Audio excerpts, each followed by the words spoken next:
Okay. We've got help on the way, ma'am. Okay. Okay. Oh, God. Stay on the line with me. Oh, God. Hey, just stay down. Do we know where he's at? I'm sorry? Do we know where he's at? Okay. I'm in the library. He's upstairs. He's right outside of here. He's outside? He's outside of this hall. Outside of a hall or outside? The hall. Okay. There are alarms and things going off now. Smoke. My God, smoke is like coming into this room. Okay. I've got the kids under the table here. I don't know what's happening in the rest of the building.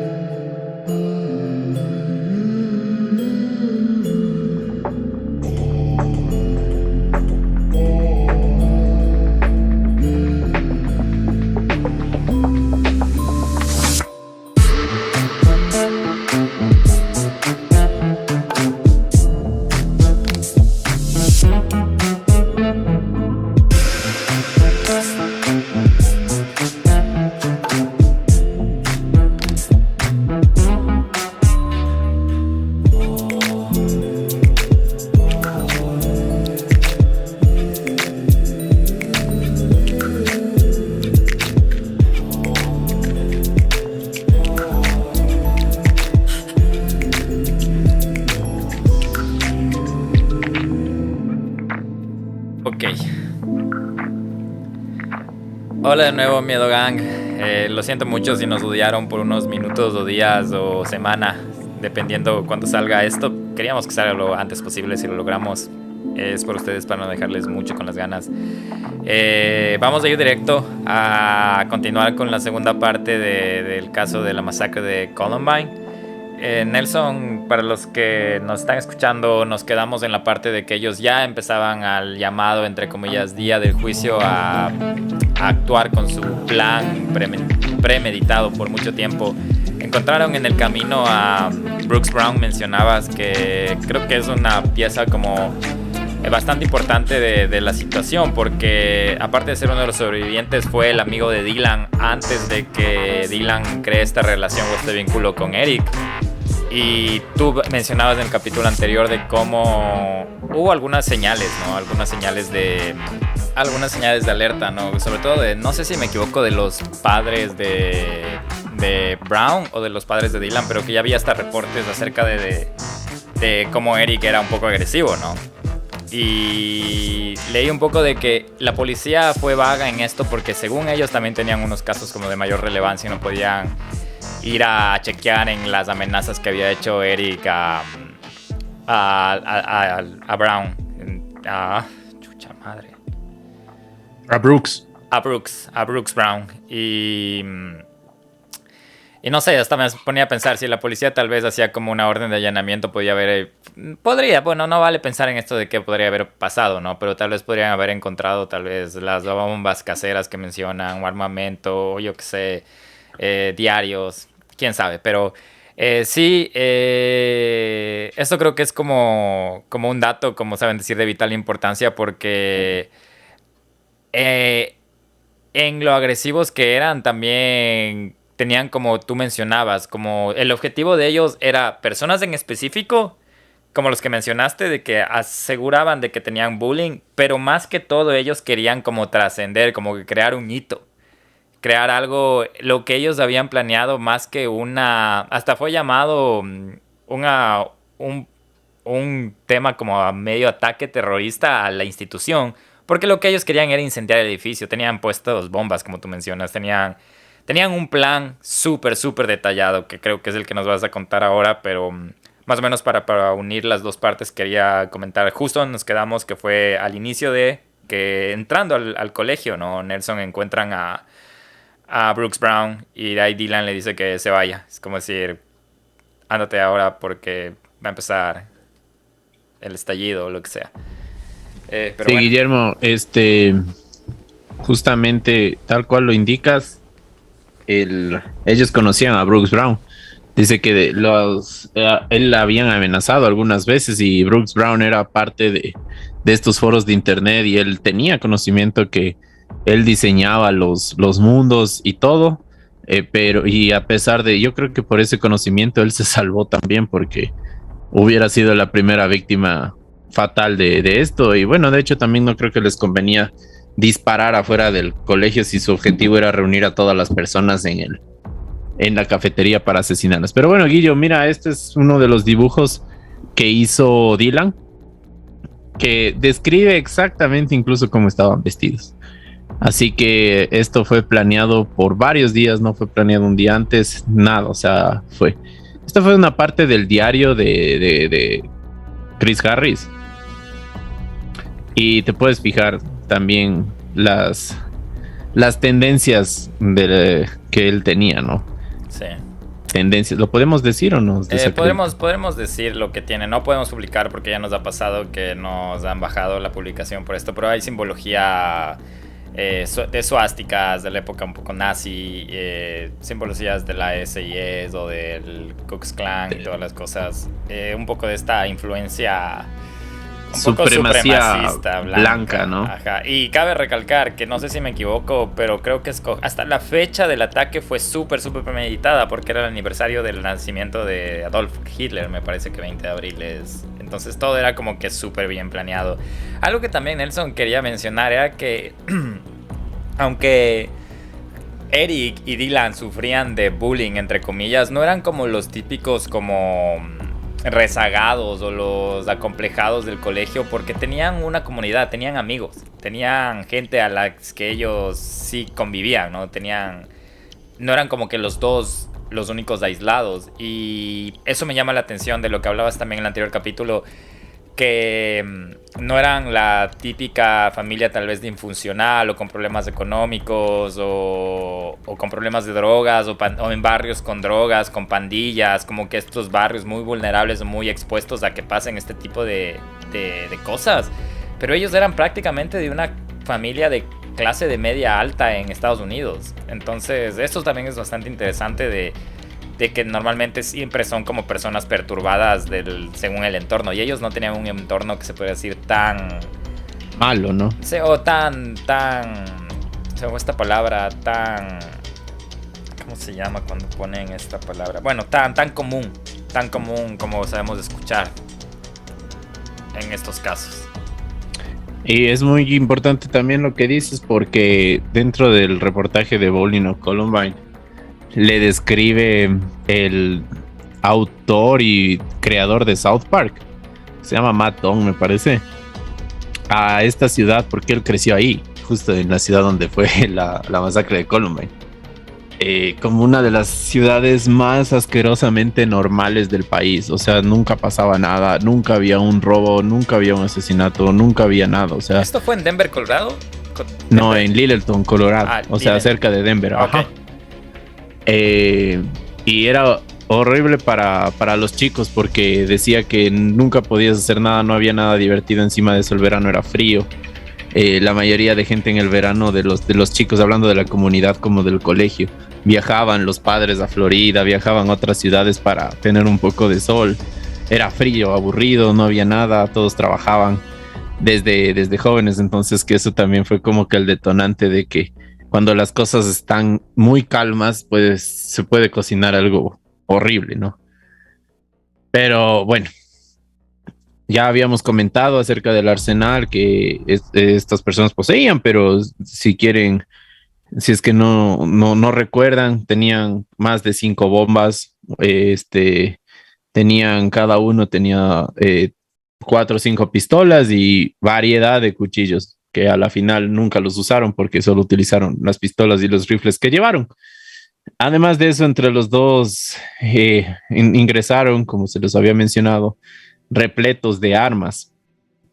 Y a la primera persona a la que vieron fue a Brooke Brown y le dijeron que se aleje. Entonces, ya una vez en el recinto, ellos se percataron que los explosivos que ellos fabricaron y estaban algunos lanzando y algunos ya estaban ahí, no funcionaban, con lo que su plan pasó a convertirse en ser unos rociadores de balas y disparar a lo que viniera.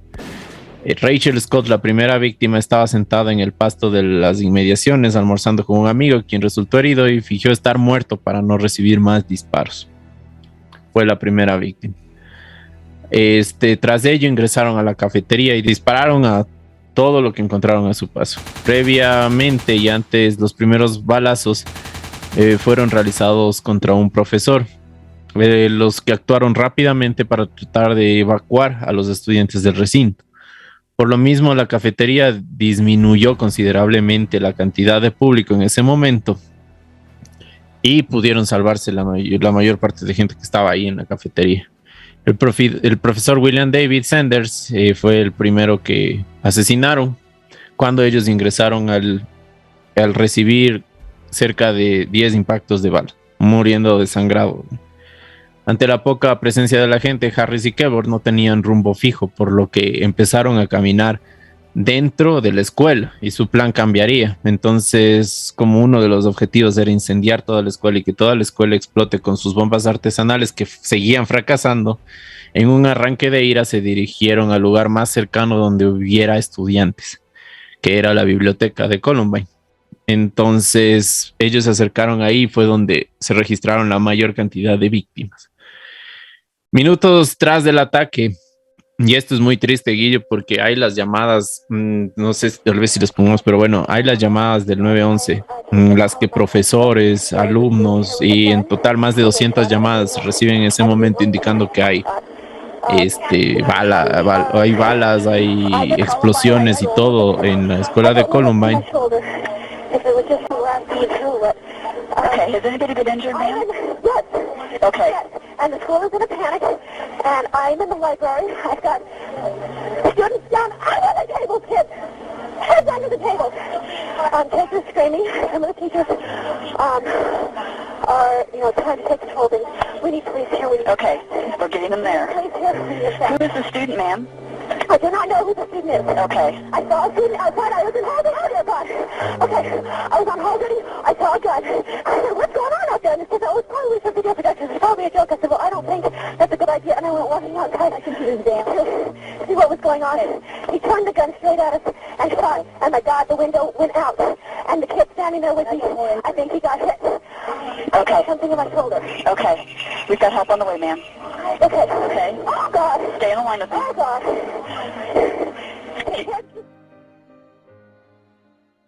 Harris y Klebold volvieron a la cafetería a disparar y a probar las últimas bombas a ver si valía, donde empezaron a servir unas 2 de ellas, pero no fue suficiente para quemar la escuela. Entonces, de acuerdo al plan que se dieron cuenta, volvieron a la biblioteca, donde a la final, cuando empezaron a escuchar que toda la policía, el equipo del SWAT y helicópteros se acercaban al lugar, se pudieran suicidar. Cerca de ellos dejaron una bomba Molotov, la cual tampoco explotó y no pudo hacer mayor daño al área. Y yo te voy a mostrar el video de la cafetería, que creo que es el más famoso, ¿no? Del Bowling of Columbine, y para que más o menos des la opinión de lo que fue la masacre. Como puedes ver, la bomba explota. No tiene audio, ¿no? Por si acaso. Qué locura. Y esto es a las 11:48 de la mañana. ¿A qué horas empezó todo? ¿A las 11:20? A las 11. A las 11 en punto empezó todo, ok. Sí, o sea, prácticamente una hora estuvieron ahí adentro. Este video sí vamos a subirlo al Instagram para que le vean cómo fue esta parte del ataque de ellos. Algunos detalles no sé si tienes detalles extras acerca de lo que pasó en la librería, pero ahí es donde hubo como decirlo, más... donde se desarrollaron la mayoría de los eventos en este lugar, ¿no? Entonces, para más o menos ponerles en contexto de lo que Nelson nos cuenta, ellos ya entraron al colegio. Su idea era de crear un caos súper planificado. Tenían estas bombas caseras que tenían una hora específica en detonarse. Y su propósito era con estas bombas hacer el mayor daño posible a tanto personas como estructuras. Y también de que las personas que se asusten empiecen a congregarse en un solo lugar en el que ellos solo lleguen a disparar. Y tratar de como que en el menor... como que acorralar a todos ellos para tener un mejor rango, yo que sé, de daño a las personas y que sea más fácil para ellos, no sé cómo decirlo de una manera sin que suene perturbadora, pero acertar o apuntar o tener más tiros certeros a las personas que estaban agrediendo.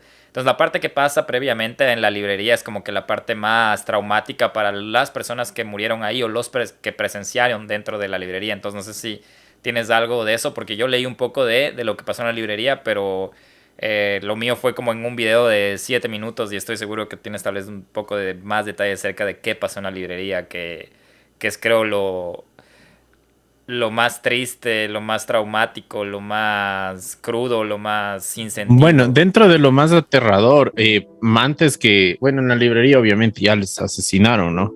Pero lo más feo que yo he visto, también vi en un video, fue el camino que ellos tuvieron desde la cafetería hasta la librería, que estaban lejos porque estaban recorriendo la escuela. Imagínense que todavía había niños adentro, niños pequeños. Y de hecho, ellos habían decidido no matar a niños pequeñitos, o sea, ¿qué te hablo? De 7 a 10 años, sino ya más bien a un poco más grandes. Y de las víctimas que ellos empezaron a ver cuando ya estaba acercándose la policía, asesinaron, Guillermo, no sé si puedes ver a este chico de aquí, y lo dispararon desde adentro. O sea, no pensaban que lo iban a matar porque lo dispararon desde adentro y él cayó afuera, o sea, afuera de la escuela, ¿no? Y otras de las víctimas que también empezaron a asesinar, esta es la primera persona que matan cuando entran a la biblioteca, que era la chica que estaba, era la que cuidaba los libros, desde la que te entregaba los libros y todo eso, ¿no? No sé cómo mencionarlo, no sé cómo se llama, pero esa posición cuando trabajas en la escuela, como bookkeeper o algo así, creo que es.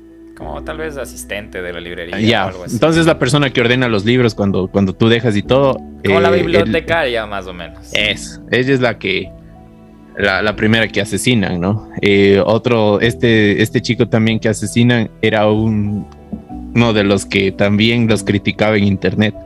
Y de hecho de que los estaban buscando. Entonces él se escondió, él les había estado en la biblioteca y lo asesinaron. Y así a casi todas sus víctimas, ¿no?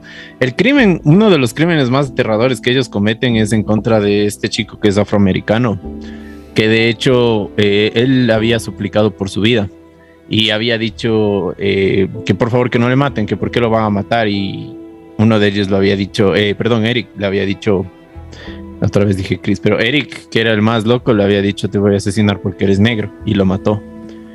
Entonces también, ¿no? El racismo racial, y todo. Sí. Pero a mí, yo, como te digo, para mí la parte más aterradora era como que ese camino desde ahí, y no lo digo solo desde mi punto de vista, incluso desde el punto de vista de otras masacres que ha habido, desde otros asesinatos, incluso de la canción de Pump It Up Kicks, de no sé si has escuchado. Sí. Si te la recuerdas. Habla, ¿no? De que la parte más terrorífica es antes de que te maten, ¿no? Cuando estás ahí tratando de correr, esconderte por tu vida, y qué pena que pase eso. O sea, es horrible. No solo suena horrible, sino imagínate que eres niño, que vas al colegio y no sabes que puedes regresar a casa. Pues bueno, también aquí es cuando ya en la biblioteca ellos tratan de regresar a la cafetería, explotan las últimas bombas. Ya la mayoría de chicos habían salido, algunos se habían escondido en el baño, otros habían puesto seguro en sus lockers, lo que sea para sobrevivir. Ellos regresan y al escuchar que ya la policía está cerca, se disparan, cada uno agarra su rifle y se disparan y se suicidan, ¿no? Dejando un montón de evidencias, un montón de cosas. Hay algunas personas que los adoran dentro de las comunidades de internet, dicen que ellos son héroes sin capa, o sea, son unas cosas, unos pensamientos súper estúpidos. Y pues bueno, Guillermo, si puedes ver aquí la escena del crimen, como que ahí muestra dónde estaban los cuerpos de ellos, y así quedó la biblioteca, a pesar de esa bomba que ellos dejaron, no explotó nada, ¿no? O sea, no se hizo daño al colegio. De hecho, el colegio sigue funcionando y todo. O sea, no hubo mayor daño estructural. Pero yo te digo, o sea, este caso no es uno de los mayores asesinatos en Estados Unidos, de las matanzas que ha habido, porque creo que hay uno que tiene como 25 niños en general. Pero es el más fuerte porque ya lo habíamos hablado en otros casos. Hubo antecedentes para que la policía pueda detenerlos.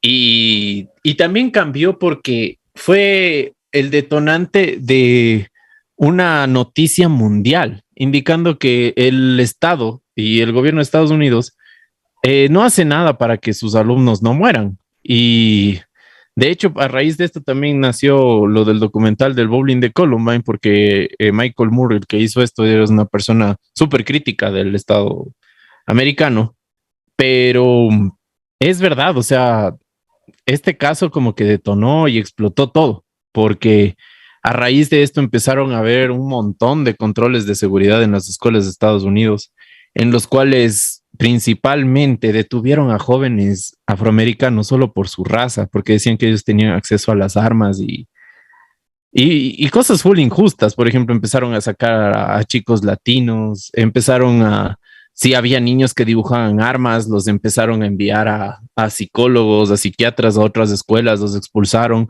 A un chico lo habían expulsado del colegio como 460 días cuando el año escolar solo tiene 120. O sea, no podía volver a la escuela durante 3 o 4 años. Y yo creo que eso generó un problema aún más grave en los Estados Unidos de delincuencia, de un montón de cosas más. Entonces, este caso en específico, el de la masacre de Columbine, es uno de los más, no sé si podría decirse romantizados y todo, porque tiene una historia atrás, tiene una historia de que quizás uno de los mejores programadores del mundo y uno de los mejores diseñadores de videojuegos y uno de los principales ingenieros en sistemas a futuro fueron y asesinaron a 12 niños, incluido profesores, hirieron a más de 20 personas y se hicieron reconocidos mundialmente, ¿no? Y es muy triste, o sea, yo también opino que dentro de las noticias uno siempre escucha y dice, no, es que esos son los malos, los criminales, cometieron errores, incluso la policía de Estados Unidos dice, son 2 chicos que no tuvieron orientación y cometieron errores, pero no, no es así, o sea, también ellos sufrían de bullying, los insultaban, los escupían, apedrearon ¿cómo es? Sus casas, sus bicicletas, nadie les hizo caso cuando estaban amenazando y todo, o sea, no sé, no creo que es tampoco la culpa de solo de ellos, o sea, yo creo que es un conjunto de errores que se hizo una bola de nieve y terminó en una horrible masacre en Estados Unidos. Sí, chuta, es que sí, todo lo que has dicho es lo que se sigue viviendo hasta ahora, ¿no? Todo como el aftermath, se dice en inglés, lo que se puede decir como el daño colateral, sigue viviendo hasta ahora. Este caso hasta sirve lamentablemente de inspiración para muchos otros tiroteos de los que se han dado en los últimos años. Igual antes te preguntaba un poco yo sé que vamos a ir un poco ya más adelante, como que la repercusión mediática, la repercusión social que tuvo este caso. Hablabas de mucho de cómo hasta las mismas instituciones no supieron cómo actuar después de este como que más sonado evento de masacre dentro de una institución educativa. No sabían cómo reaccionar, pero antes de eso quería contarte o más o menos como añadir una parte que me llamó full la atención o bastante la atención dentro de lo que fue el evento en sí, cuando estaban en la librería. Por eso preguntaba si tenías algún detalle extra, porque tuve el chance de, mientras estaba chequeando súper rápido acerca del caso, de algunos testimonios de los sobrevivientes, y uno de ellos me llamó bastante la atención. Bueno, primero que todo, no recuerdo el nombre de la profesora que estaba en la librería cuando todo esto pasaba, pero ella fue la que llamó al 911 mientras todo esto pasaba, y hay las grabaciones acerca de ella hablando con el 911. Su testimonio también dice que mientras ella estaba en la librería empezó a escuchar los como disparos. Y dentro de la librería también estaba Craig Scott, que es uno de los sobrevivientes, que también su testimonio es súper interesante y súper, súper valiente de él de contar su historia, porque él le cuenta desde el inicio a fin de cómo vivió su día. yendo a lo de la profesora que llamaba al 911, ella primero pensó que eran como cuando escuchó las explosiones o los disparos, primero pensó que tal vez eran una sala de clase, una clase que estaba escuchando una película a muy alto volumen, o que era cualquier otra cosa, hasta que ellos entraron a la librería y ahí ella se dio cuenta que estaban disparando dentro de la librería, de la biblioteca, perdón. Y ahí llamó a la policía, les ordenó a todos los niños a que se pongan debajo de las mesas, cuando las mesas ni siquiera estaban diseñadas para proteger a toda la cantidad de niños que había ahí adelante. Ahí dentro, ahí dispararon a la chica que mencionaste, que era la bibliotecaria, a quemarropa, hacían disparos en la cara. Eran muy crudos en cómo reaccionaban ante esto, ante este evento, y también el hecho de que mientras cometían el acto, hasta en la misma llamada de telefónica con el 911 se les puede escuchar las voces de ellos y cómo se divertían, hasta expresiones de ¡woohoo! O cosas así, como que lo estaban disfrutando. Dentro de eso también estaba el que te digo, Craig Scott, y él, su día empezó con una pelea con su hermana, por ejemplo, porque le fue a dejar a decir, como estos campus son tan grandes, le llevó manejando, ella era mayor a él, le llevó manejando el área de su campus y habían discutido porque estaban atrasados, y al final él acabó discutiendo con la hermana, pero fue la última vez que le vio a la hermana. Él estaba en la biblioteca y todo, logró sobrevivir porque Eric y Dylan se aburren. Y también dentro de la biblioteca pasa un evento súper raro, porque ellos empiezan a tener como una confrontación contra la policía desde la biblioteca, que estaba creo en un segundo o tercer piso del colegio, y empiezan a tener esta confrontación con la policía a intercambio de tiros.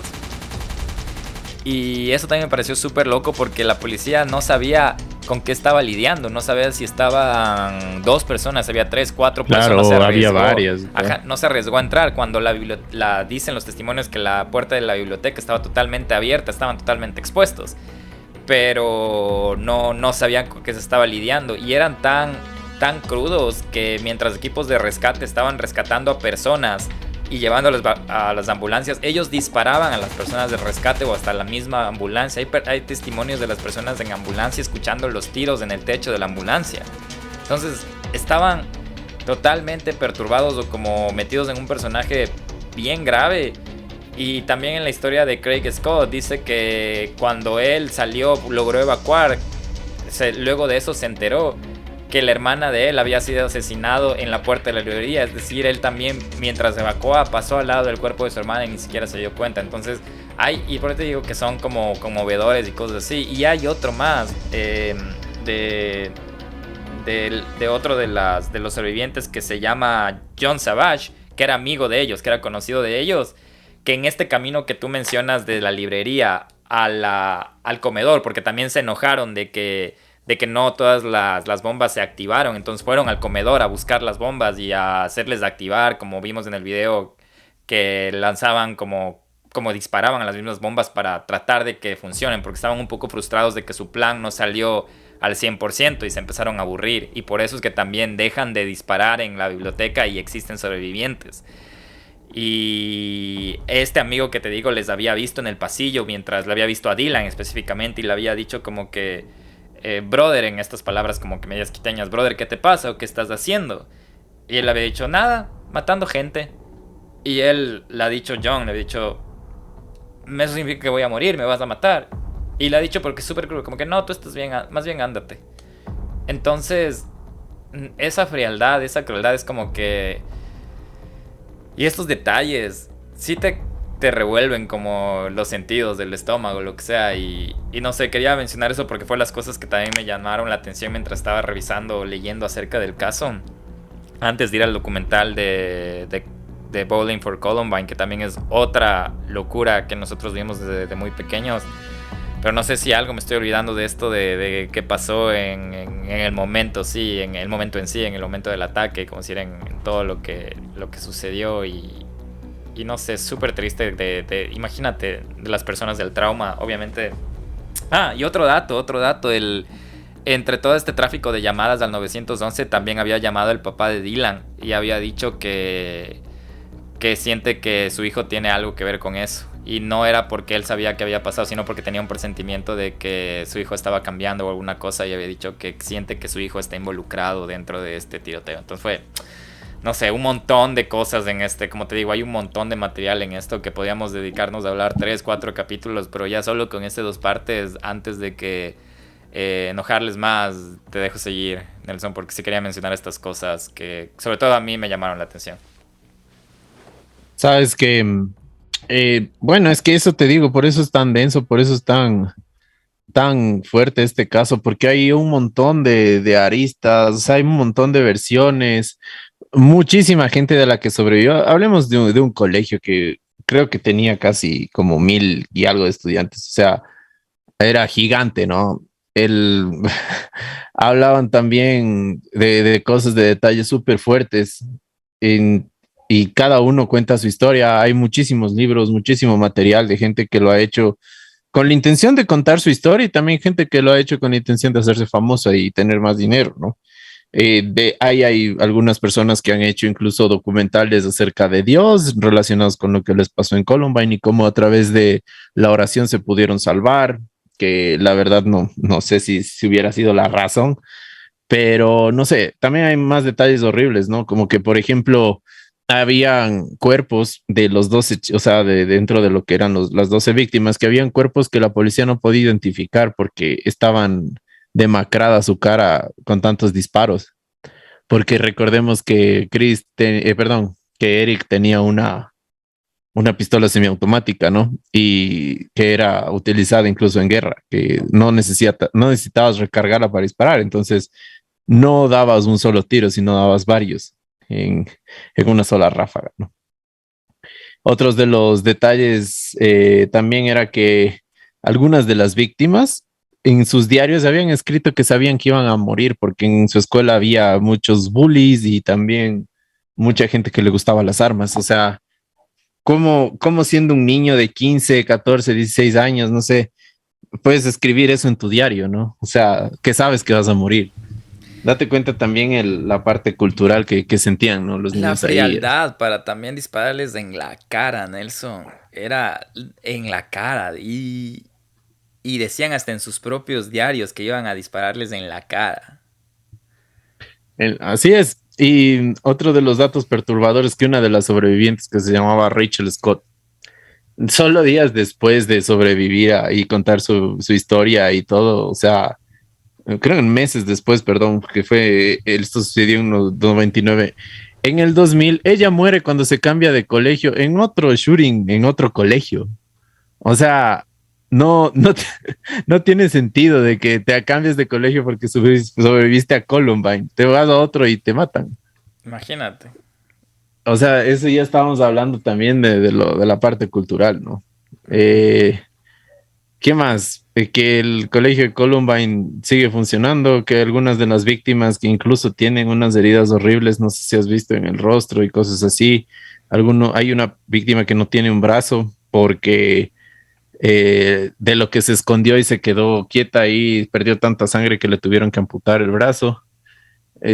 Siguen contando sus historias, pero de esta masacre es lo que se ha dado cabida, ¿no? Porque, digamos, fue la más mediática y todo eso, pero ha habido otras también que han sido muy graves. Hubo esta de Florida que fue reciente en la que mataron niñitos pequeños.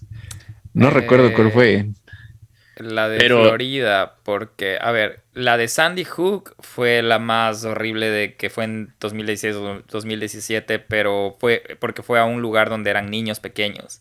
Eso también es un sí, caso súper, súper perturbador, pero a la vez interesante, la masacre de Sandy Hook. Pero no sé, ahorita no tengo, tal creo que vez... se llama Stoneman Douglas Parkland. La de Parkland creo que es Ah, esa fue la de Nicolas Cruz. Esa es la justo de la Nicola que... Cruz, ¿no? Exacto, esa es Ese tipo justo... también estaba enfermo, ¿no? Sí. Hay incluso cuando el testimonio de él es horrible, ese tipo da miedo, pero No, no, no. Y ahora está justo, eso pasó en 2018 y el juicio por lo que están tratando, bueno, él ya está, tiene todo en su contra de que va a ser enjuiciado, ha estado en prisión todos estos años. Y lo que está tratando de lograr la defensa es que no le den la Que pena no de le muerte. maten, claro. Ajá, que no le den la pena de muerte, diciendo que no fue algo premeditado, sino yéndose a la parte mental. Pero no, hay un montón de pruebas de que fue súper planeado y el caso está a la fecha de hoy, sigue en pie. No sé si ya dictaron sentencia, pero ahorita es triste ver todo eso de los testimonios y todo. Y este también tuvo más cantidad de heridos, creo que tuvo 18 asesinos, 18 asesinatos, Muertos. 18 muertos en este caso de Parkland. Pero eso es lo que te decía desde el capítulo anterior, que qué lamentable que esto sigue pasando y no hay una regulación, hay un montón de tema de politiquería y no sé, se vuelve mucho con conflictos de interés este problema de las armas acá en los Estados Unidos. Pero, en fin, creo que ya hablando de eso, podemos hablar de cómo fue ya la parte colateral o el después de todo de esta situación. No sé si nos estamos olvidando algún detalle, Nelson, o ya vamos a la parte de que cómo esto afectó o repercutió en la parte social, en la parte cultural, en la parte, no sé, demográfica de la misma área. No sé cómo seguimos o qué sigue después de esto, de lo que ya acabamos de escuchar. Hay un sitio que, Guillo, no sé si lo puedes ver aquí, se llama Columbine Site, que la verdad lo recuerdo que les invito a que lo visiten porque es como uno de esos sitios antiguos que podíamos ver en los 2000, Guillermo, que tienen toda la información incluso arriba, no hay como que su pestañita con toda la cosa, así como lo tenemos ahora. Pero en este sitio habla de todo. Mira, si yo pongo en el lado de víctimas, habla de todas las víctimas, de una en una, las llamadas al 911, hay ya los audios, hay toda la información. ¿Cómo dijiste que La se verdad llama el lugar? me sorprende, se llama Columbine Site, Columbine Site. Ok, Columbine. La verdad me sorprende que quien lo haya hecho, o sea, este sitio, porque es súper completo, o sea, incluso da miedo, porque hay como que los diarios de los chicos, son varios autores, el uno se llama Sea Shepherd, no dice el nombre completo, pero aquí puedes encontrar un montón de material gráfico por ejemplo, de Dylan, hay los chips que programaba, las fotos, lo que escribía, su diario, los dibujos, que se escribió en su memorial. De Eric igual, todo eso, de los dos, los videos, los reportes de la autopsia, los diarios de los dos, incluso las fotos de su libro de su último año, la información del colegio y las calificaciones, o sea, es increíble. Así. Está todo. Habla también de la escuela de Columbine, cómo han hecho las reparaciones, cosas así. O sea, es súper completo, así que no sé si lo quieren ver, ahí está igual cómo es hoy la escuela de Columbine y todo eso, los reportes de los medios, hay un montón de material. O sea, si quieren darse una vuelta por ahí, es como para verse una noche entera de todo lo que hay muchísimo material. Y pues bueno, hablando de lo que nos decías de los efectos colaterales, se produjo un documental que ganó un Oscar y que fue de hecho uno de los más influyentes en la historia de los documentales, a los que les gustan los documentales en el mundo, que es el de Bowling for Columbine. Fue producido en el año 2002, solo 3 años después de la muerte, en el que recopila mucha información, no solo acerca de este atentado, sino también de cómo son algunos de los pueblos pequeños en esa área de Estados Unidos. Y Michael Moore habla de cómo él se crió en Michigan y de la afición y del amor de la gente a las armas que lo tienen, ¿no? Y que hay una razón que comparten en común y que ellos lo nombran, o sea, Michael Moore lo nombra que los americanos tienen miedo, que son súper miedosos. Entonces, es una película la cual dura aproximadamente 2 horas, está gratis en YouTube, así que la pueden encontrar, no la van a encontrar en ninguna otra plataforma más que YouTube, porque él la subió gratis en la pandemia. Y en esta es súper interesante porque incluso ahí vamos un poco a la parte de lo que del capítulo que realizaste, Guillermo, en cuanto a la música, porque le estaban culpando a Marilyn Manson que gracias a él hay todas estas masacres, ¿no? Y de hecho, incluso cuando él iba a ir a Denver, lo prohibieron ir a Denver, que él es el estado cerca de Littleton donde sucedió la masacre, que él no pudo entrar a Denver por 3 años. Y el día que él quiso entrar a hacer su concierto allá, hubo manifestaciones de la gente para que no vaya, porque todavía lo seguían creyendo como el culpable, de que gracias a él hay todas este tipo de actos en los Estados Unidos, en vez de culpar a su fácil acceso a las armas, ¿no? Y también habla de la entrevista al creador de South Park, que vivía en Colorado también. Y también hay unos videos súper, no sé cómo lo explicarías tú, Guillo, del video que te pasé de... Sí, ¿sabes qué? Antes de ir a ese video, que es increíble acerca del que menciona Nelson, creo que es hasta colaborado con la gente que anima South Park. Pero lo que tú acabas de decir acerca del... Es algo que te juro que hasta ahora no logro entender de los dos lados, porque los medios, bueno, ustedes ya conocen cómo Estados Unidos es muy... Si crean un reality en Ecuador y lo crean en Estados Unidos, el que más pega es Estados Unidos. Es porque la manera mediática o comunicativa que lo venden, la forma marketera en Estados Unidos es muy grande y muy bien hecha. Y es algo que te digo que es como un arma de doble filo, sobre todo en los medios.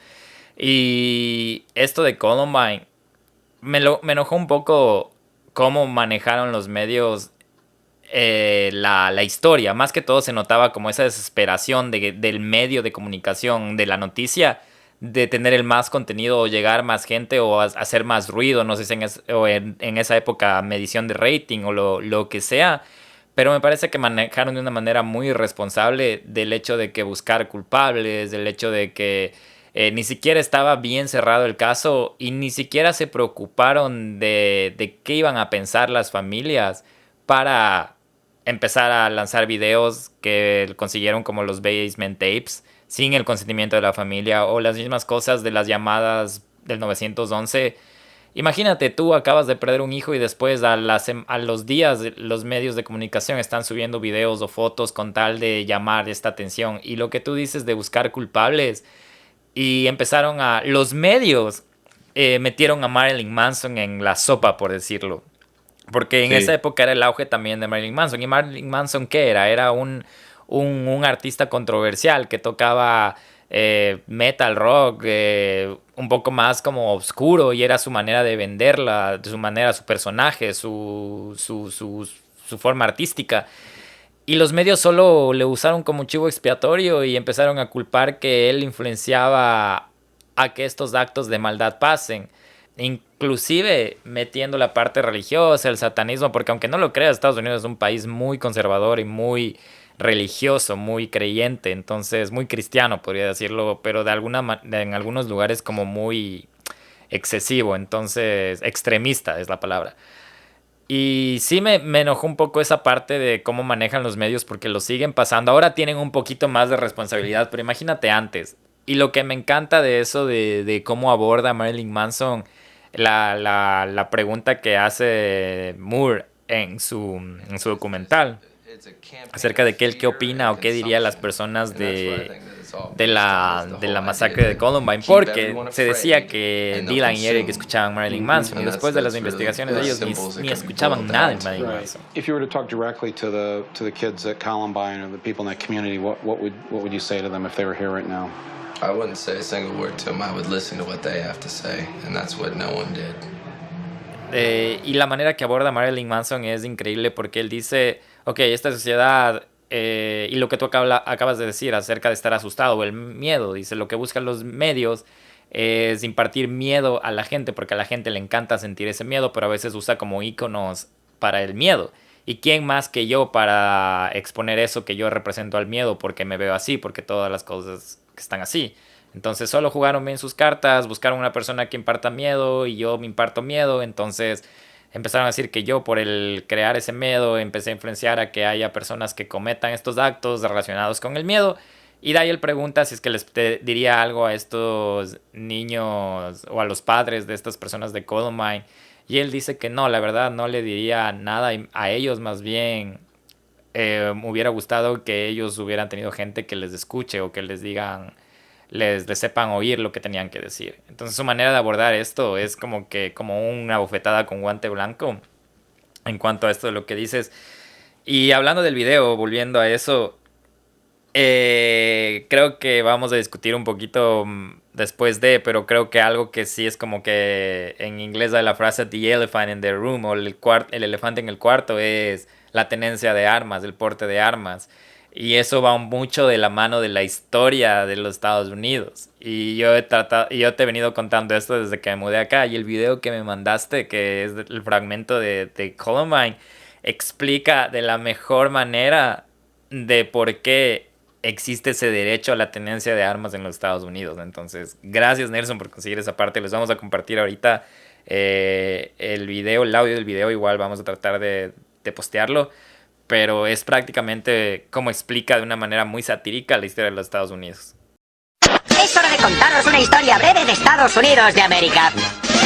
Hola niños y niñas, ¿listos para empezar?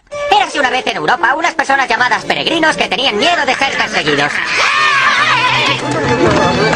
Y se embarcaron rumbo al nuevo mundo donde ya no volverían a pasar miedo nunca más. Estoy muy tranquilo. Sí, me siento más seguro. Pero cuando llegaron a tierra los recibieron los salvajes y se volvieron a asustar. Y los mataron a todos. Se podría pensar que cargarse a toda una raza de gente los calmaría, pero no. Luego empezaron a sentir miedo unos de otros. ¡Ah, bruja! ¡Bruja! Entonces quemaron brujas. En 1775 empezaron a matar a los británicos para poder liberarse. Y salió bien, pero siguieron sin sentirse seguros. Y aprobaron una segunda enmienda según la cual todos los hombres blancos podían conservar su arma. Amo mi rifle, amo mi rifle. Lo que nos lleva a la genial idea de la esclavitud. Veréis, por aquel entonces los blancos también tenían miedo a trabajar. Así que fueron a África, secuestraron a miles de negros y les trajeron a América a trabajar muy duro sin ganar nada. Y no digo sin ganar nada como cuando dices... Trabajo en Walmart y no gano nada. Quiero decir $0. Nada. ¡Cero! Hacerlo de esa manera convirtió a Estados Unidos en el país más rico del mundo. ¿Sirvió tener todo ese dinero para tranquilizar a los blancos? ¡Qué va! Aún tuvieron más miedo. Y eso porque tras 200 años de esclavitud la población negra superó a la blanca en muchas partes del sur. Ya os imaginaréis lo que vino después. Los esclavos empezaron a rebelarse y al viejo amo le cortaron la cabeza. Cuando los hombres blancos se enteraron de eso se pusieron a gritar: ¡Quiero vivir! ¡No me mates, oh gran hombre negro! En el momento crítico apareció Samuel Colt, quien en 1836 inventó la primera arma que se podía disparar una y otra vez sin tener que volver a cargarla. Y todos los blancos del sur gritaron ¡hija! Pero ya era tarde. Poco después el norte ganó la guerra civil y los esclavos fueron libres. Sí, libres para cortarles la cabeza a todos los viejos amos. Entonces estos dijeron: ¡Vamos a morir! Los esclavos liberados no se vengaron. Solo querían vivir en paz. Pero los blancos no acabaron de creérselo y entonces fundaron el Ku Klux Klan. Y en 1871, el mismo año en el que el Klan se convirtió en una organización terrorista, también se fundó otro grupo, la Asociación Nacional del Rifle. Muy pronto los políticos aprobaron una de las primeras leyes sobre armas. Era ilegal que una persona negra poseyera un arma. Fue un gran año para América. El KKK y la ANR. Claro que no tenían nada que ver entre sí, solo fue una coincidencia. Un grupo apoyaba la posesión responsable de armas y el otro disparaba y linchaba a los negros. Y así siguieron las cosas hasta 1955, cuando una mujer negra infringió la ley negándose a viajar en la parte trasera de un autobús. Los blancos no podían creérselo.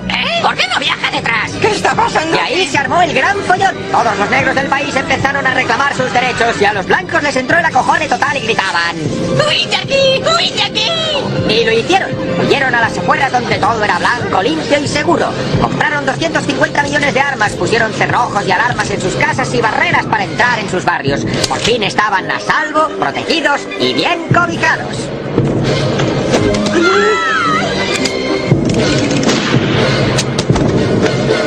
Y todos vivieron felices y comieron perdices. Increíble, ¿no?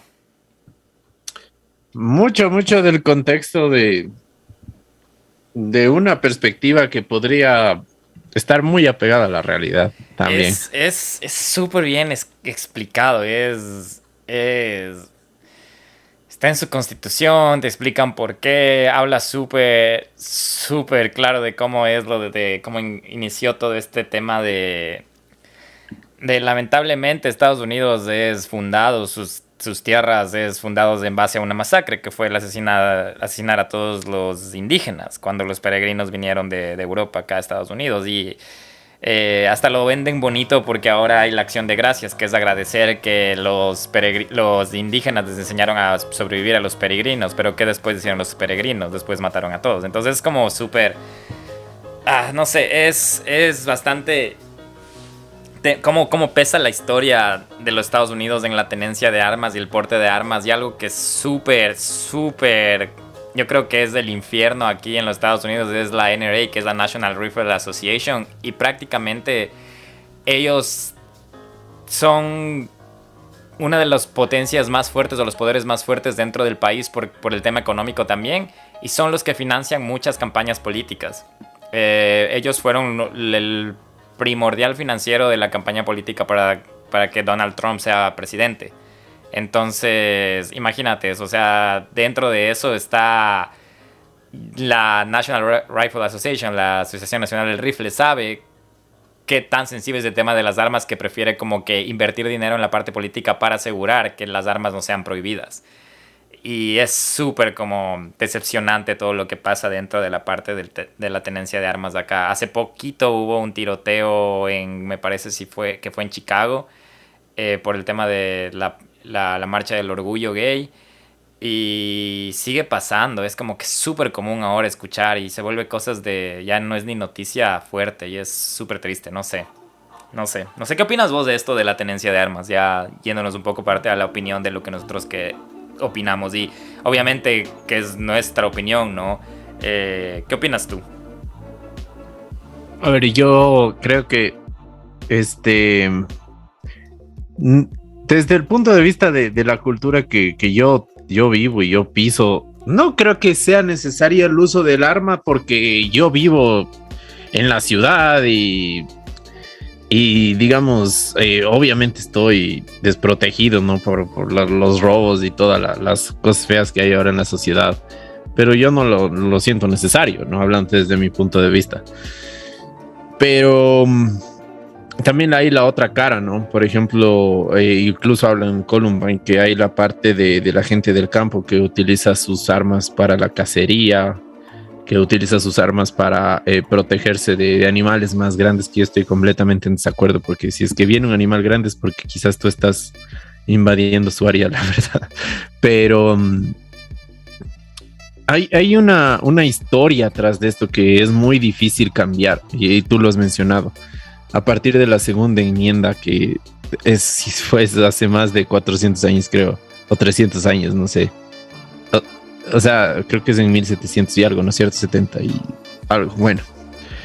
Entonces, va a haber siempre mucha gente que se va a querer apegar a su historia, que va a creer que gracias a eso es lo que Estados Unidos es ahora, y que van a seguir viviendo en su jungla de oportunidades, no sé, de tierra de libertad, de pensar lo que cada uno cree, y que quizás las armas los van a proteger cuando haya no sé, una tiranía o un intento de invasión o algo de eso, pero cosas que están muy lejos de la realidad, digamos, en este mundo, porque también he escuchado cosas, ¿no? Que dicen que ¿por qué tienes armas? Ellos dicen, no, es que cualquier rato nos quieren invadir los rusos, los chinos, y nosotros tenemos que defender nuestra tierra, nuestras casas, nuestra familia.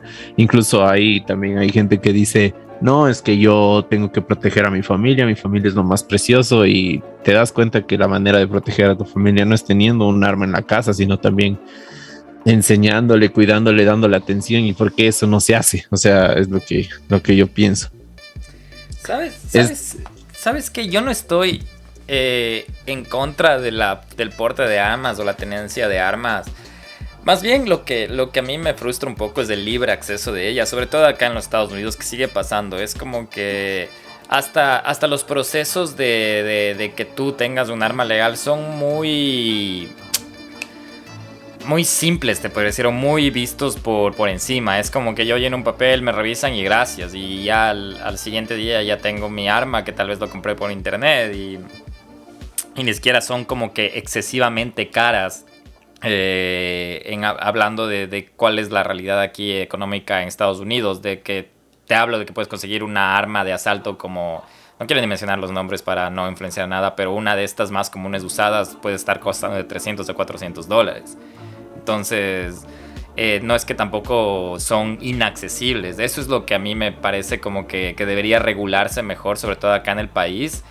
Pero en el hecho de la aportación de armas, ¿sabes qué? Y yo lo he pensado mucho desde antes, desde hasta cuando viví en Ecuador, y por el mismo hecho de que lo hablo desde mi perspectiva y de mi experiencia, porque sí he tenido la mala suerte de sufrir asaltos o agresiones con un arma involucrada, he sentido lo que es ser apuntado con un arma. Y es, primero, es un trauma, es un miedo horrible. También creo que todos en Ecuador no se consideran ecuatorianos si no ha sido víctima de la delincuencia. Y ahí entras en esa frustración de cómo alguien tiene acceso a estas cosas y yo no tengo con qué defenderme. Entonces yo por ese lado lo diría, y sobre todo ahora en la situación actual de inseguridad en el Ecuador, si hay una buena regulación, yo no creería que es una mala opción de las personas a tener una manera de defenderse, ¿no? Y teniendo en cuenta de que nosotros no tenemos este peso histórico que hablan en los Estados Unidos del miedo, de que tengo el arma por miedo, y creo que sí es algo súper importante de cómo lo llevan acá en los Estados Unidos, porque a la primera que pasa yo puedo sacar mi arma cultural y disparar. Pero yo creo que como ecuatoriano, lo hablo como yo no lo haría. Yo tendría que pensar 10,000 veces antes de accionar esa arma, porque no llevo ese peso cultural, ¿me entiendes? Entonces, y yo he llegado a pensar a futuro, si es que yo logro tener una familia o una casa y tal vez está muy alejada, tal vez sí tener una manera de qué defenderme, porque a veces, quizás tengo una familia, capaz que nadie se entere, pero yo tener un arma para el hecho de porque yo he sufrido esta invasión a mi privacidad o esta agresión gracias a la vida, al universo, no me dispararon ni nada. Pero aún lo recuerdo, es súper miedoso, es como que en unas palabras más criollas se te suben a la garganta y te quedas frío, te quedas pasmado y dices, ya una bala me mata y se acabó. Entonces yo por ese lado sí es algo como un conflicto que tengo, que digo, qué pena que esté pasando eso, y deberían regular mejor las maneras del acceso a las armas. El libre acceso acá es increíble, Nelson, no tienes idea. Si me puedes venir y visitar y si te da ganas, podemos conseguir que tú consigas un arma. No sé si la puedes llevar a Ecuador, pero se puede. Así de simple no. Es. Y tú como turista ni siquiera tendrías que ser ciudadano o residente o lo que sea. Lo puedes conseguir, la puedes conseguir. No creo que la puedas llevar a otro lado, pero puedes. Entonces, el acceso, tal vez tenemos un poco más de trabas por ser latinos, pero al final yo estoy seguro que lo vas a tener. Imagínate, blanco, deme un arma. Te dicen 2 por 1. No, es muy, muy triste. Y no sé, o sea, como tú dices, qué difícil también la segregación como que racial, que no sé si es algo que algún día va a terminar, ¿no? Y también la discriminación sexual a las personas, la discriminación social, porque hablamos del bullying, hablamos de otras cosas también, como por ejemplo el abuso de las personas también en el trabajo, ¿no? Que en el trabajo también se da casos, no recuerdo el nombre, tú es que tal vez sabes cómo se llama el bullying cuando les hacen el trabajo. Hay diferentes, hay mobbing, hay loving, hay moving se llama normalmente en el trabajo, pero sí. O sea, sí, mobbing, o sea, hay un montón de aspectos nuevos y también que tienen que combinarse con esta parte tan arraigada que tiene la gente de creer que un arma a veces es la solución, que te va a solucionar un montón de conflictos y problemas, a veces no lo es.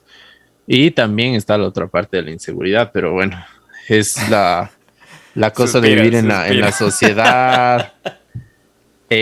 También esto de las redes sociales, ¿no? Que ahora se detonan cualquier cosa súper rápido, no sabemos qué y no se hace viral. Como lo mencionabas tú, estos chicos hacían videos y ahora eso es súper famoso. En esa época quizás eso no era considerado como raro, como que eran nerds. Pero ahora la gente puede ser influencer y ganar mucho dinero o tal vez, no sé, posicionarse súper bien en la sociedad gracias a eso, hacerse muy conocido y pues bueno, no sé. Pero bueno. Hemos tratado un tema súper amplio, Guillermo, súper... Sí, que hay de hablar un montón. Hay Y para eso, o sea, sabes que yo también estaba investigando un poquito ahorita.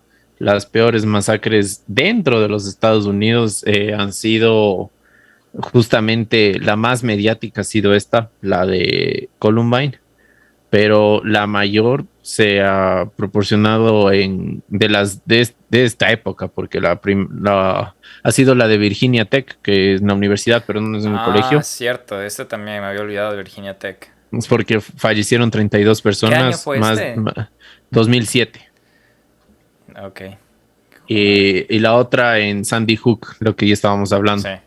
Que Ese es un temaza, Nelson. No sé si te interesa. Esa es otro. Claro, ya dependería Sí. de la gente que nos está escuchando. O sea, Sí. si es que quieren hablar más de eso, incluso podemos hacer un top. Podemos hacer como que un top 5 de los peores y podemos incluir a aquí a lo que Yo creía acabamos de que ver de Bowling Sandy of Hook se Columbine. merece uno solo. Te juro. Hay otro que es del Robb Elementary School en Uvalde, Texas, que es de El de este 21 año. personas. Este es el de este año, el de Uvalde. Ajá, de Sí. 22, que han muerto 21 personas, incluidos niños menores de 10 Sí. años. Ese también Súper es triste. Él coge y le mata primero a la mamá y después se va al colegio y mata a todo el mundo y se mata él también. No. ¿Tú crees, Guillermo, ahí hablando un poco más allá de esto, ¿tú crees que vaya a seguir pasando? ¿Crees que hay alguna medida? Porque a pesar de que ahora al colegio tienes que entrar como que... Yo he visto allá en Estados Unidos y una vez sí me dio un choque cultural bien feo ver que los colegios Con tienen, seguridad. parecen aeropuertos, ¿no? Sí. Sí. Entonces, ¿tú crees que va a seguir pasando? Al día de hoy me da mucha pena decir esto. Yo creo que sí va a seguir pasando. Como me conoces, me gusta mucho leer de política y sé cómo está el tema político acá en Estados Unidos acerca de la tenencia de armas y es estúpido. Es súper lamentable. Justo después de lo de Uvalde hubo debates y toda la cosa y es increíble ver cómo sobre todo la parte conservadora no todos, ¿no? Pero mucha del lado republicano lo defienden y a capa y espada. Por eso te hablaba antes de no sé si hay mucho conflicto de interés ya económico o cosas así. La Asociación Nacional del Rifle está súper involucrada en el tema político. Yo diría que es uno de los pilares más grandes que financia el país y poderes de acá de los Estados Unidos. Entonces es muy difícil, le veo muy difícil que deje de pasar. La única manera que lo veo es que lo regulen, pero no veo que hay una luz verde que lo regulen. Las cosas siguen pasando y es súper triste porque pasa, se crea ruido, gente protesta y todo y se deja pasar y se olvida la gente, pasa un año, vuelve a pasar y es como un círculo vicioso súper triste, súper frustrante y lo que te digo me hace pensar a futuro qué puede pasar. Y no creo que vaya a cambiar y qué pena decir eso. Ojalá que me equivoque, ojalá que sí me equivoque en esto. Pero sí, ya para ir cerrando estas dos partes, también este caso ha afectado un montón a la cultura popular. Lamentablemente, un montón de estos tiroteos que el Nelson acaba de mencionar a escuelas han sido inspirados por Columbine. La mayoría de ellos usan a Columbine o a Eric y a Dylan como héroes de esto, como personajes a seguir. De hecho, el caso que está pasando ahora de Nicholas Cruz de Parkland, en su historial buscaba muchísimo acerca de Columbine antes de hacer este ataque. No, y de hecho hay en Reddit, estaba viendo, hay unos dibujos así como que les ponen alas y cosas así, como los verdaderos héroes. Pero es que eso también es súper bueno. Yo les dejo el criterio de ustedes para que no nos sigan escuchando a nosotros nuestro criterio, pero ¿qué puedes hacer tú cuando estás en un ambiente horrible? O sea, y dice y ahí en lo de Columbine, que te dicen en la escuela allá en Estados Unidos que si no estudias y no haces los deberes vas a morir pobre y que vas a ser de viejo pobre y que y tendrás que pedirle cupones al gobierno para poder comer.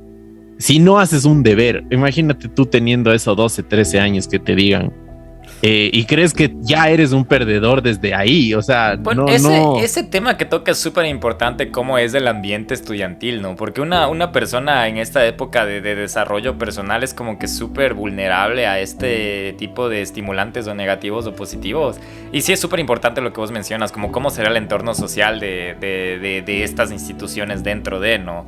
Y porque no solo es lo de las leyes como acabamos de hablar, sino es también cómo es el ambiente dentro de... Y no lo había pensado hasta ahora, y creo que es un punto súper importante que mencionas ahorita. Y no sé, sería de verlo, yo no sé cómo será la realidad dentro de... Deberíamos hablar con alguna persona que sea como que experta en estos temas porque tenemos que ver que también el bullying no solo es parte de la persona que hace bullying, o sea, también hay el padre de esa persona le enseñó a hacer bullying de alguna manera, o también la sociedad, sus hermanos, los profesores lo acompañan. Recién habías, Guillermo, posteado acerca de una agresión sexual que había habido en un colegio, ¿no? Sí. Aquí en Ecuador, y súper triste porque los profesores son como que, tuvo un altercado nada más. Es que la cultura, es la parte cultural, es como que... Es que también los profesores están quizás con miedo de que los despidan por esta situación, que no tuvieron el control necesario, que permitieron que no hay un control de cierta manera. Son un montón de cosas, o sea, es vivir en una sociedad, en un medio ambiente de esa manera es súper complicado, no sé, pero... No sé, yo creo que la verdad, tratando de buscar soluciones, como siempre los mencionamos. Guillermo, tienes ahí la información del número de ayuda. ¿Cómo era el número? El teléfono de la esperanza. No, si no tienes por ahí, igual, o sea, traten de buscar siempre ayuda, traten de buscar, siempre va a haber alguna solución para todo. Es la vida, así es, a veces justa, a veces injusta, pero siempre vamos a poder salir adelante de alguna manera. Nunca se te caigan, siempre pueden escribir a alguien, si es que en verdad sienten que necesitan. No es nunca malo tratar de buscar una ayuda de algún problema. El otro día estaba escuchando que hay ayuda psicológica gratuita en varios lugares, no solo en el teléfono de la esperanza. Universidades. Hay universidades, hay colegios, hay fundaciones, en el mismo Ministerio de Salud. No les digo que sea de calidad porque la verdad no sé. Sí. Pero hay muchos lugares en los que podrían ustedes buscar ayuda de alguna manera para que estas cosas que hayan pasado en otros lugares nos sirvan, no como motivación para hacer lo mismo, sino también como una forma de mediante la educación, mediante el conocimiento de esto, tratar de poder en algún rato ayudar a más personas en un futuro. Así que... Sí, el teléfono de la esperanza es el 26000-477. Igual quiero poner, afortunadamente Nelson y yo conocemos personas que están en la parte, en el entorno dentro del trabajo de psicología o de terapia asistida, cosas así que no somos profesionales acerca de eso, pero no duden en escribirnos si quieren que les demos redireccionamiento a estas personas. Escríbanos, no se sientan mal, lo mantendríamos igual todo con el debido respeto, y les podríamos como que dar personas que conocemos y que podemos dar fe que son buenas acerca de y eso. Dentro de la cultura popular, antes de olvidarme, Nelson mencionó lo de Foster the People, es una banda de las que nos gusta a ti y a mí, y su canción Pump It Up Kicks pueden ir a chequear, es súper influenciada dentro de la parte de Columbine, y de hecho fue hasta nominada a un Grammy, entonces des en cuenta el peso que tiene este caso. Ya terminando esto con eso de la canción, Nelson, ¿tienes algo que te haya gustado, algo que sugerir, o nos vamos y dejamos? Yo personalmente no tengo nada, no se me viene nada en la cabeza, no sé si tú tienes algo y nos vamos. No, vean el Bowling for Columbine, vean la película Elephant, que es la principal, ¿cómo se dice? Cuando haces dramatización de lo que sucedió en Columbine, con hechos de la gente que estuvo ahí, con hechos de las papás, de amigos, de vecinos de ellos. Es súper denso, ¿no? Porque hay una parte que es un poco incómoda, en la que es justamente cuando el chico le preguntan, ¿no? Que por qué no ha ido por qué no han ido a su examen, y Ellos le dicen como que no va a pasar nada, lárgate de aquí. Y él trata de avisar y nadie le hace caso y nadie le cree que van a disparar en el colegio hasta que empiezan a escuchar los disparos. Y ahí sí la gente sí como que le hace caso. Y no le hacen caso a este chico porque es un poco extravagante, se toma fotos, utiliza ropa de chica y cosas así. Y no le hacen caso solo por eso, porque creen que está loco. Entonces quizás si hubieran hecho la llamada unos que 10, 20 segundos antes, un minuto antes, quizás hubiera estado ahí la policía y hubieran podido, no sé, hacer algo más, salvar aunque sea una o dos vidas más, que hubiera sido excelente para esos padres, para esas víctimas, hubiera sido lo mejor. Eso, y pues bueno, no sé, igual si ustedes también quieren sugerirnos, háganlo siempre, saben que siempre los leemos en Instagram, nuestro chat. Este es un tema que hemos querido tratar con el Guillo desde hace full tiempo, o sea, no es algo nuevo. Y qué bueno que ya se dio la oportunidad para hacerlo. Nos hemos también ahí esforzado full haciendo estos 2 capítulos. Y sí, ya no qué lo bueno aguanto que a Nelson, ya de aquí de vacación otra vez. De ahí, qué bueno que les haya gustado el de 1000 maneras de morir. Algunos estaban poniendo ahí en Instagram que les había recordado full cosas de cuando eran chicos, y esa era la intención, porque la verdad yo siempre me acordaba de eso, aunque el Guillo no lo haya visto, pero bueno. Interesante. Ya saben, @dondevive el miedo. Les dejamos con eso y que tengan una bella tarde. Esperamos que les haya gustado. Déjenos saber, como dicen eso, en los comentarios. Y gracias por volver a este capítulo, estos 2 capítulos criminales. Y ya vemos qué hay en lo siguiente. Que tengan un bello día, semana, noche, tarde, día, lo que sea que estén haciendo. Y ya nos vemos. Gracias por seguir agrandando la comunidad. Compartan. Ya, nos vemos. Chao. Chao chicos, los queremos.